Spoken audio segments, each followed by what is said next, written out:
आज ग्रामीण भागामधली जर परिस्थिती पाहिली तर प्रत्येक गावामध्ये खेडेगावामध्ये 50-100 अशी मुलं आहेत की त्यांचं वय वर्ष 25-30 उलटून गेलेलं आहे. शेतीचा व्यवसाय साधारणतः करतात, त्यामुळं त्यांना मुलीच मिळत नाहीत अशी परिस्थिती आहे. म्हणजे उलटा आता हुंडा द्यायची पद्धत, आता मुलींना हुंडा द्यावा लागतो तर लग्न होतं आहे. आणि फसवणुकीचे प्रकार फार व्हायला लागलेत. बोगस मुली आणतात, लग्न करतात, एकाच मुलीचे 4-4 लग्न.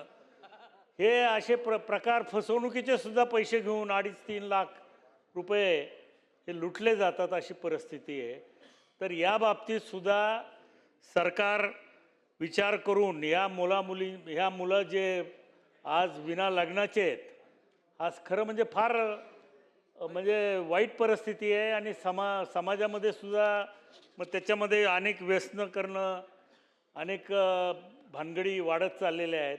तर याचासुद्धा विचार शासन करेल का, आणि यांना काही त्यांचे लग्न व्हावे त्याच्यासाठी सरकार काही मदत करेल का?